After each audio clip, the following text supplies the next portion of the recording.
Hello student. Previous video में हम लोगों ने डिस्कस किया था geological investigation for site selection of dam. तो डैम के बारे में हम लोगों ने डिटेल डिस्कशन किया कि डैम का पर्पस क्या है, डैम कंट्रिक्स के बारे में डिस्कस किए।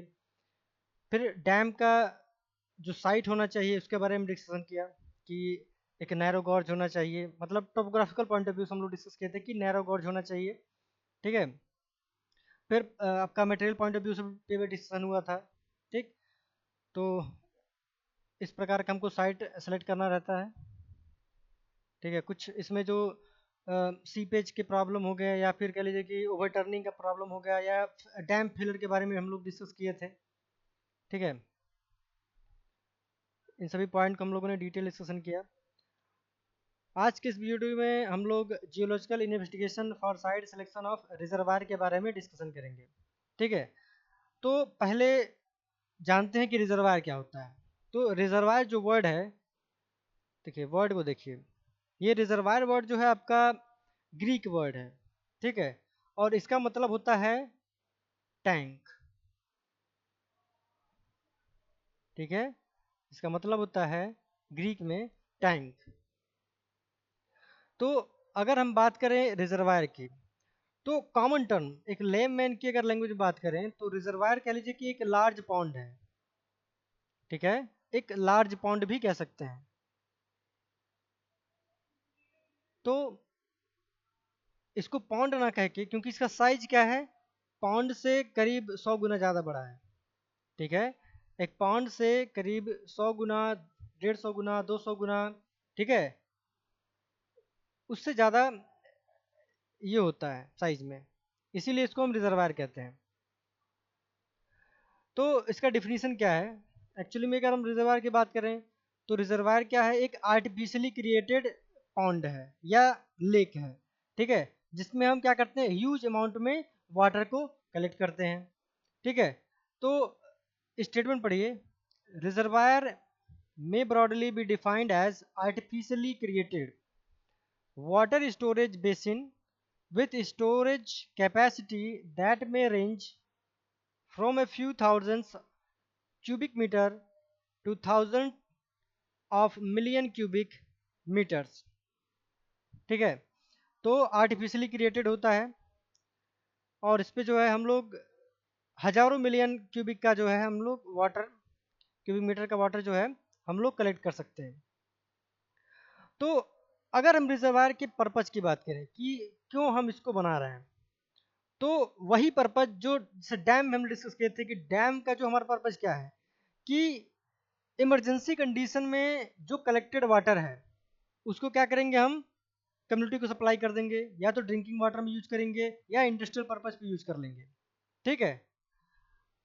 डैम हमारा जो है मल्टीपर्पज़ के लिए बनाया जाता है। पहले तो एक स्पेसिफिक पर्पज़ के लिए बना था कि वॉर टाइम में जो है हमको वाटर की रिक्वायरमेंट नहीं हो पाती थी, वाटर हमको मिल नहीं पाता था, वाटर हमारा कंटामिनेट हो जाता था ड्यूरिंग वॉर। तो वाटर एंड ड्रिंकिंग वाटर जो है मिल नहीं पाता था। आर्मी पर्सनल को, चाहे जो आपके जो नागरिक हैं, सिटीजन्स हैं, उनको जो है ड्रिंकिंग वाटर जो है मिल नहीं पाता था। इसीलिए डैम का कंस्ट्रक्शन हुआ।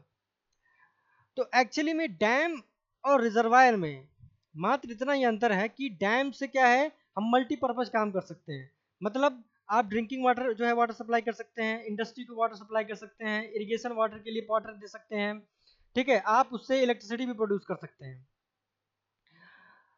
बट रिजर्वायर के जो स्पेसिफिक पर्पज था वो ये था कि हमको सिर्फ वाटर, एक ह्यूज क्वांटिटी में वाटर एक अप स्ट्रीम साइड में, ठीक है, रिवर के एक साइड में, यानी अप स्ट्रीम जिसको कहिए, उस साइड पे हमको क्या है, वाटर को कलेक्ट करना है लाइक डैम। जैसे डैम था, ये देखिए, जैसे ये डैम था, तो डैम के इस साइड में, ये अप स्ट्रीम साइड है, यहाँ पे हमने क्या किया था, वाटर को कलेक्ट किया था। फिर इस वाटर का जो हम इलेक्ट्रिसिटी में कन्वर्ट कर लें, चाहे इरिगेशन पर्पज पे दे दें, ठीक है, चाहे इंडस्ट्रियल को दे दें, चाहे कम्युनिटी को ट्रांसफर कर दें ड्रिंकिंग के लिए, कुछ भी कर सकते हैं। तो सेम जैसे इस साइड पे हमने अपस्ट्रीम साइड में वाटर कलेक्ट किया, उसी प्रकार रिजर्वायर में भी हम क्या करते हैं, इस साइड में वाटर को कलेक्ट करते हैं अपस्ट्रीम साइड में। ठीक है। तो अगर हम डैम और रिजर्वायर की बात करें तो रिजर्वायर में जो क्वांटिटी है वाटर की डैम के कंपैरिजन में थोड़ा कम होता है। जनरली ऐसा है, जनरली देखा जाता है, पाया जाता है कि कम होता है। ठीक है। अब जो रिजर्वायर या डैम बन रहे हैं, ठीक है, अब तो रिजर्वायर जो बन रहा है उससे हम इलेक्ट्रिसिटी भी प्रोड्यूस कर सकते हैं। एक्चुअली में जो रिजर्वायर एक्चुअली में हम डिस्कस कर रहे हैं, ठीक है, जो पहले चला आ रहा था, तो रिजर्वायर से हम लोग यही यूज करते थे कि हम या तो रिजर्वायर से क्या करें, इरिगेशन के लिए पानी सप्लाई कर दें, या ड्रिंकिंग वाटर के लिए, ठीक है, या फिर कह लीजिए कि उसको इंडस्ट्रियल पर्सन को, या कह लीजिए कि टाउनशिप को हम प्रोवाइड करा दें। उसमें इलेक्ट्रिसिटी प्रोड्यूस करने के लिए कोई जो है क्राइटेरिया या फिर हम यूज नहीं करते थे। ठीक है। रिजर्वायर में हमारा यही पर्पस था कि हम बस पानी को कलेक्ट कर लें और इमरजेंसी पर्पज पे हम कभी भी इसको यूज कर लेंगे। ठीक है। लेकिन अब क्या क्या सिनेरियो है, अब जो है डैम या रिजर्वायर सब में सेम पर्पज हो गया है। सब में जो है हम सभी प्रकार के जो पर्पज को यूज कर सकते हैं, मतलब कि ड्रिंकिंग पर्पज पे, चाहे इंडस्ट्रियल पर्पज, चाहे आर्मी पर्सनल को दे देना, ठीक है, चाहे इरिगेशन के लिए, ठीक है। तो हम यहाँ पे या फिर फ्लूड कंट्रोल करने के लिए, तो रिजर्वायर का जो है हमारा पर्पस था कि रिजर्वायर डैम में बस इतना अंतर है कि डैम में हम इलेक्ट्रिसिटी और अदर जो पॉइंट्स है उसको कंसिडर करते हैं, और रिजर्वायर में इलेक्ट्रिसिटी को हम जो है इलिमिनेट करते हैं, बाकी अदर पर्पज को हम काउंट करते हैं। ठीक है। Other purpose means drinking water के लिए, ठीक है, यानी कम्युनिटी को ट्रांसफर कर देंगे, इरिगेशन के लिए, फ्लूड कंट्रोल करने के लिए, ठीक है, और इन सब की चीज के लिए हम दे सकते हैं। ठीक है। तो ये हमारा पर्पस था। तो समझ में आया रिजर्वायर क्या है? Reservoir means tank. ठीक है।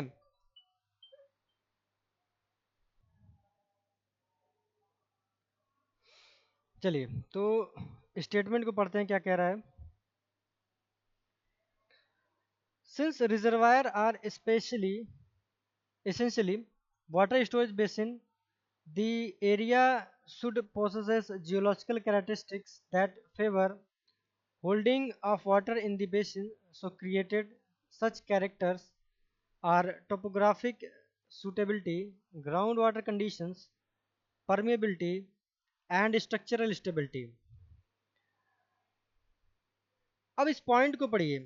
पॉइंट क्या कह रहा है कि topographically the area should be broad, natural, valley, preferably ending in a narrow gorge where a barrier could be placed. अब डैम वाले, जस्ट डैम का फिगर हम डिस्कस कर रहे थे, उसमें आप देखिए इधर इस फिगर पे आइए। नैरो गॉर्ज होना चाहिए, ठीक है, टोपोग्राफिकली पॉइंट ऑफ व्यू से नैरो गॉर्ज होना चाहिए। देखिए ये नैरो गॉर्ज है आपका, ठीक है। और यहाँ पे हम डैम, डैम के केस में इसको हम डैम कह रहे थे, ठीक है, लेकिन यहाँ पे हम क्या कर रहे हैं, हम बैराज, बियर या बैराज बना रहे हैं। ठीक है। देखिए बियर, बैराज और डैम में इतना अंतर है, हाइट का फर्क है। ठीक है। हाइट का फर्क है। डैम आपका लगभग 100 मीटर टू 250 या 300 मीटर के आसपास में होते हैं। ठीक है। और बियर बैराज जो है आपका, कह लीजिए कि इसके छोटा अगर हम बात करें तो बैराज होता है, डैम से छोटा बैराज, और बैराज से छोटा आपका बियर होता है। ठीक है। तो 10 से 20-30 मीटर आपका ये होता है बियर, और 30 से 40-50 मीटर के आसपास में आपका बैराज होता है। बाकी ये आपका डैम जानते हैं कि 250-300 या 150 मीटर के आसपास में होता है। तो डैम का ये हाइट है।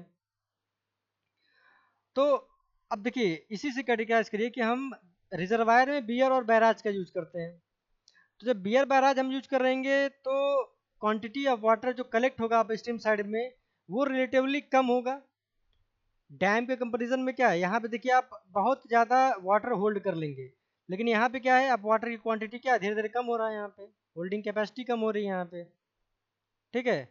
तो रिजर्वायर में जो वाटर कलेक्ट होगा वो कम होगा एज कंपेयर टू डैम। ठीक है। बाकी ओवरऑल जो पॉइंट हम डिस्कस किए थे, ये पूरा का पूरा पॉइंट जो है, ठीक है, ये सभी लागू होते हैं रिजर्वायर पे भी। ये पूरे पॉइंट जो हम डिस्कस किए थे डैम में, ये पूरे पॉइंट जो है आपका रिजर्वायर में भी लागू होता है। ठीक है, तो कुछ जनरल टर्म है जो हर केस में आते हैं। जैसे जनरल टर्म क्या है कि पहला आप डिस्कस करिए टोपोग्राफी। ठीक है, पहले आप डिस्कस करिए किसी भी पॉइंट, चाहे डैम चाहे रिजर्वायर, तो उसमें आप पहला पॉइंट कहिए कि टोपोग्राफी। भाई क्या होता है टोपोग्राफी?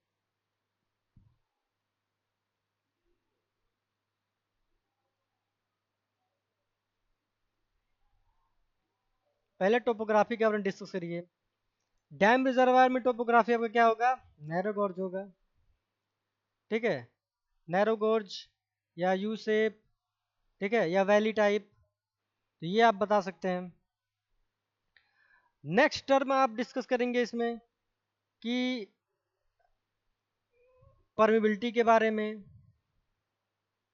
ठीक है, परमेबिलिटी कह लीजिए या पोरोसिटी के बारे में डिस्कस कर लीजिए।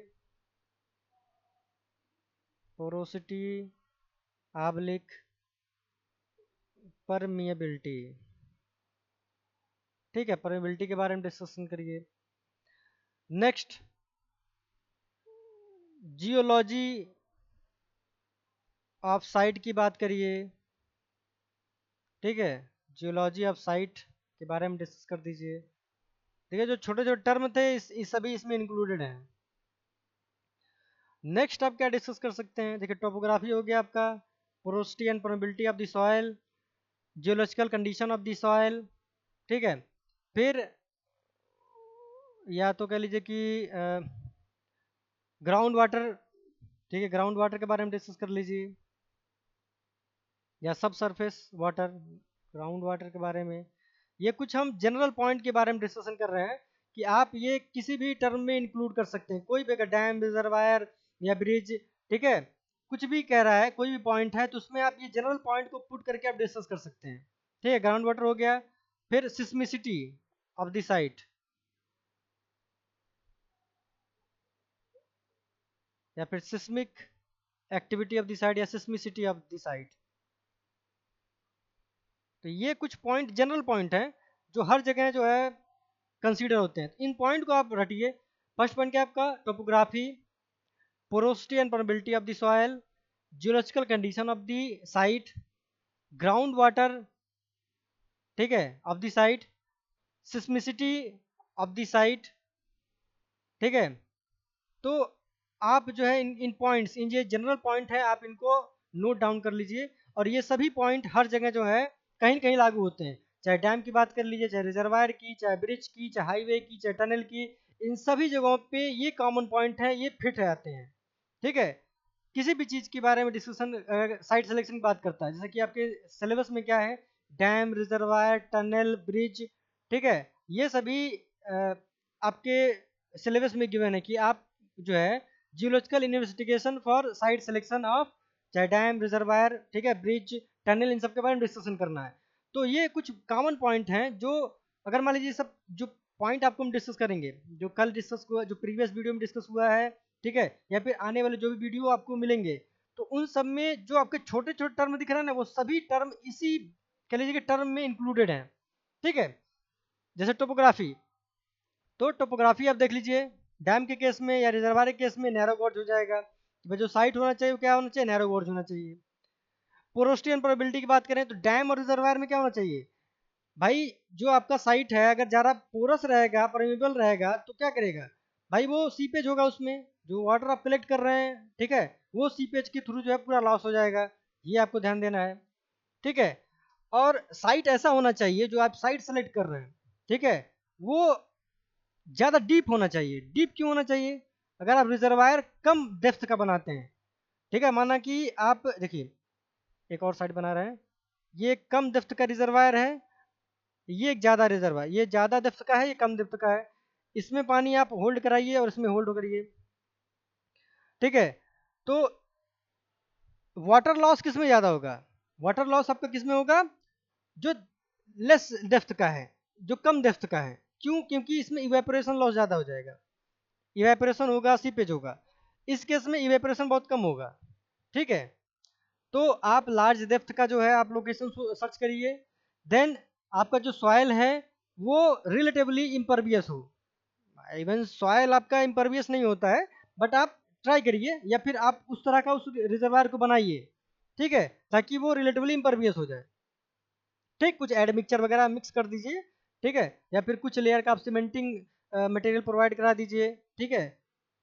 आप अपने हिसाब से उसको जो है बनवा सकते हैं, कंस्ट्रक्शन डिजाइन पर डिपेंड करता है। जियोलॉजिकल साइट कि भाई अर्थ के नीचे क्या है आपका,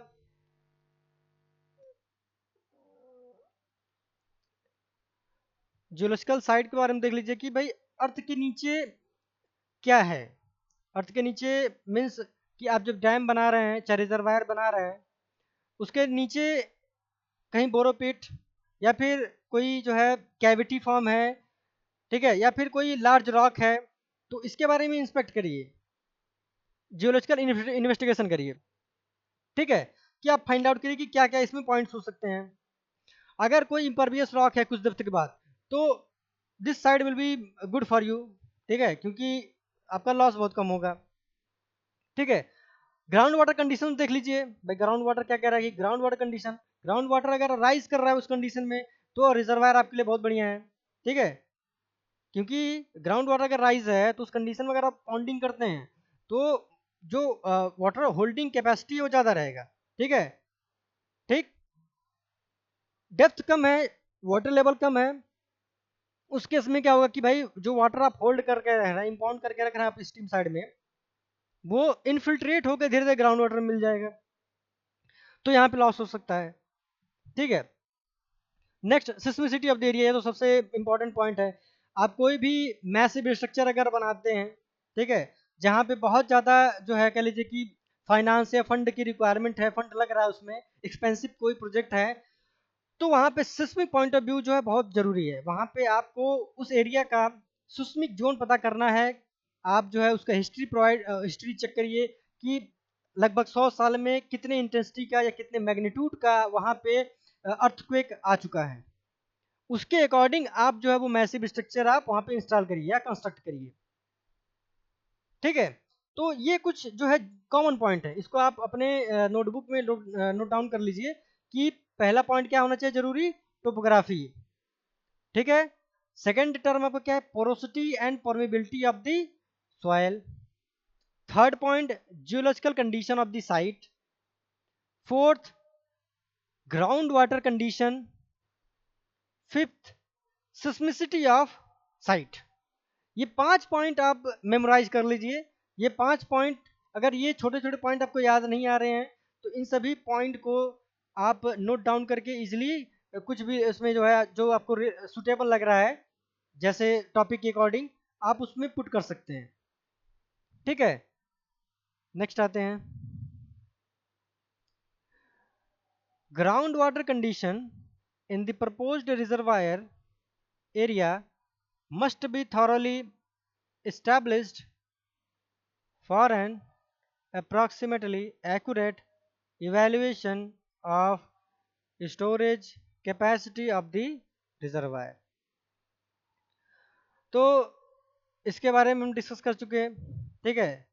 इसमें क्या कह रहा है पहला point, the ground water table is much above the top reservoir level in the proposed reservoir.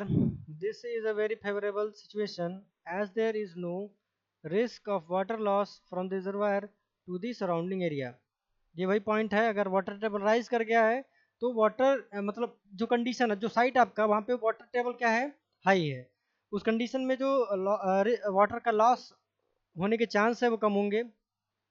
Next term, the general water table is much below the minimum water level in the reservoir. ठीक है, जरूर होनी चाहिए, ठीक है। जो general water table है वो मच बिलो जो है, much below the minimum water level in the reservoir, ठीक है।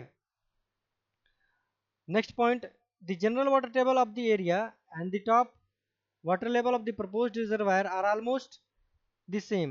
This is an ideal situation ensuring a no loss no gain condition, but generally not available on the large scale, ठीक है।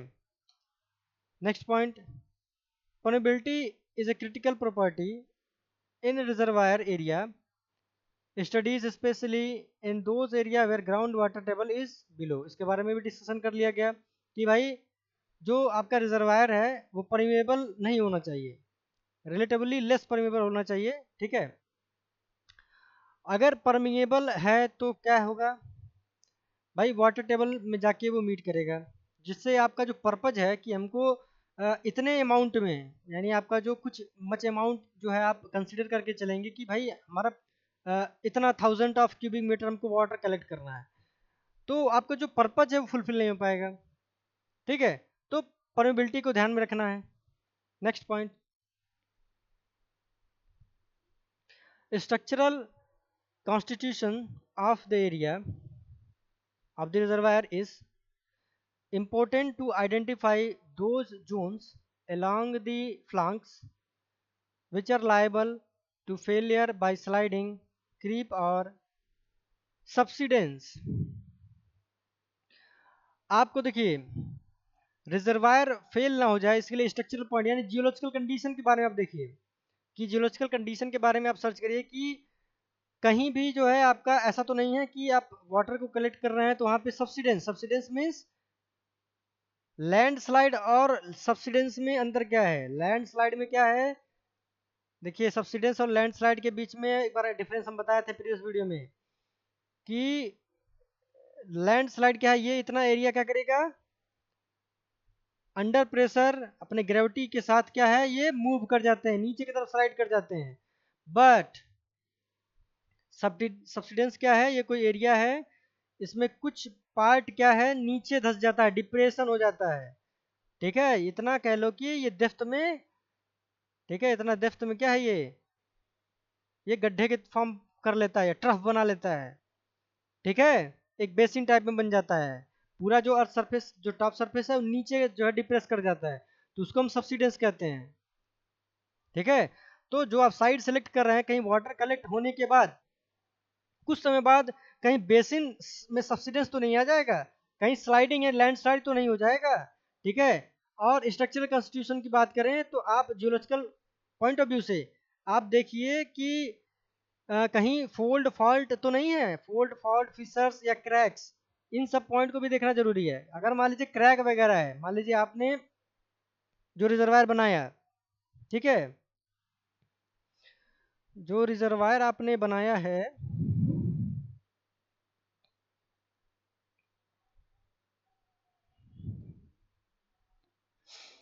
जो reservoir आप इस प्रकार ये बनाए हैं, यहाँ कहीं क्रैक व्रैक तो नहीं ना है, मान लीजिए यहाँ क्रैक है, तो क्रैक होगा तो भाई क्या होगा, लीकेज होगा, पानी का लीकेज होगा, वाटर का लीकेज होगा, लीकेज होगा, लीकेज करके वो कहीं और फ्लो करेगा। तो इस कंडीशन में क्या है, आप वाटर को होल्ड करना चाहते थे लंबे समय तक, ये होल्डिंग कैपेसिटी क्या करेगा, लॉस कर देगा, ठीक है। तो स्टेबिलिटी पॉइंट ऑफ व्यू से बात करें चाहे जो है इसके वाटर क्वालिटी के पॉइंट ऑफ व्यू से बात करें, तो डैम में इन सभी पॉइंट्स को कंसीडर करना बहुत जरूरी है, ठीक है। तो ये देखिए ये कुछ आपको बैराज है, देखिए चेन्नई का बैराज है, चेन्नई में, ठीक है। ये इंडिया का नहीं है, ठीक है, ये फॉरेन कंट्री का है, इसको आप देखिए ये कुछ इस प्रकार का बैराज बना हुआ है, ये बैराज है, आर्क लाइक स्ट्रक्चर बना हुआ है, ठीक है।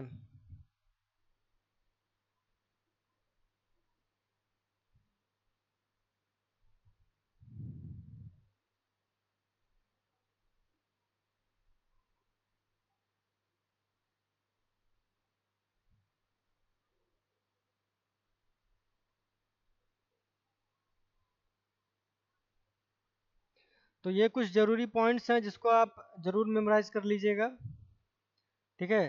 तो डैम और रिजर्वायर में कोई अंतर नहीं है, ठीक है, मात्र एक पॉइंट का अंतर है क्या कि डैम हमारा स्पेसिफिक पर्पज ये होता है कि हम उससे इलेक्ट्रिसिटी प्रोड्यूस करें। आज के समय में जो भी डैम बन रहा है उसका मेन पर्पज होता है इलेक्ट्रिसिटी यानी पावर जनरेशन के लिए यूज करते हैं, ठीक है। बाकी drinking water, irrigation, fluid control, ठीक है, फ्लूड कंट्रोल तो मेजर मेजर है ही, बाकी जैसे इरिगेशन हो गया, चाहे वाटर ट्रांसपोर्ट करना, वाटर को जो है कम्युनिटी को ट्रांसफ़र करना है, तो ये सब तो जो है सेकेंडरी इसका जो है पर्पज़ है। प्राइमरी पर्पज़ क्या है? Power generation. ठीक है। तो रिजर्वायर भी जो है इस समय तो रिजर्वायर का जो है यूज, जैसे मान लीजिए स्मॉल डैम है कोई 4 मेगावाट का, 5 मेगावाट, 10 मेगावाट, तो उसमें हम लार्ज डैम नहीं बनाते हैं। जो रिजर्वायर बना है उसी से हम लगभग 10, 15, 20 मेगावाट का जो है हम इलेक्ट्रिसिटी प्रोड्यूस कर लेते हैं। तो उससे इलेक्ट्रिसिटी भी मैंने, अगर फ्लूडिंग ज़्यादा होता है तो इलेक्ट्रिसिटी भी जो है हमारा प्रोड्यूस हो जाता है। ठीक है, साथ ही साथ जो है फ्लूड को भी कंट्रोल कर लेते हैं, और हम जो वाटर कलेक्ट किए उसको इरिगेशन पर्पज पे कैनाल के थ्रू हम ट्रांसफर भी कर देते हैं। ठीक है, तो ये कुछ बेसिक पॉइंट हैं, इसको आप जरूर रट लीजिएगा। ठीक है, इसको आप मेमोराइज कर लीजिएगा। पहला पॉइंट क्या था देख लीजिए। पहला पॉइंट आपका था topography. Topography.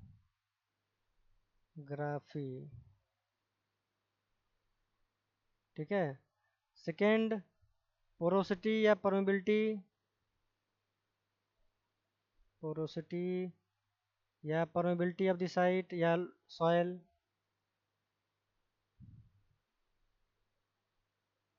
Permeability of soil. Third point क्या कह रहा है भाई?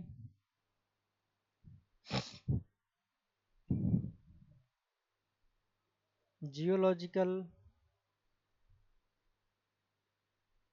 Condition of the site. Fourth point क्या कह रहा है?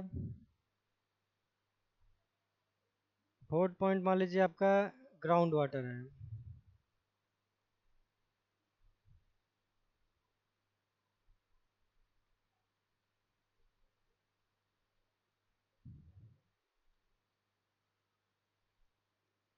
Ground water of the site. पांचवा पॉइंट सिस्मिसिटी या seismic site. सिस्मिसिटी of the site.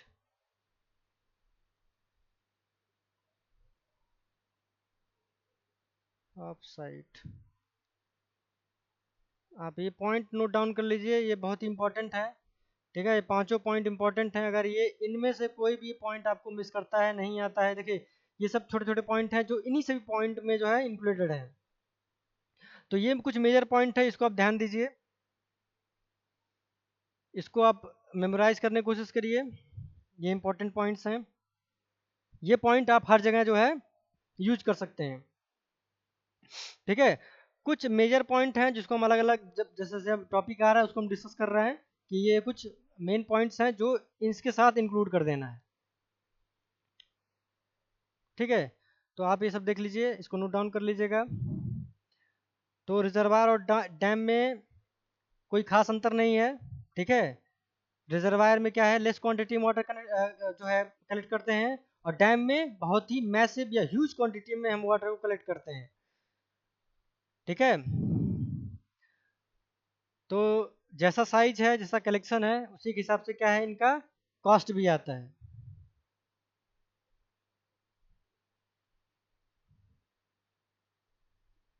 तो आज के इस वीडियो में हम लोगों ने रिजर्वायर के साइट सिलेक्शन के बारे में डिस्कशन कर चुके हैं। प्रीवियस वीडियो में डैम के बारे में डिस्कशन हो चुका है। ठीक है, अब इसके बाद जो है हम लोग ब्रिज के बारे में, टनल के बारे में, ठीक है, और हाईवे के बारे में हम लोग डिस्कस करेंगे। ठीक, तो आज के वीडियो में बस इतना ही। ठीक है, ओके, बाय।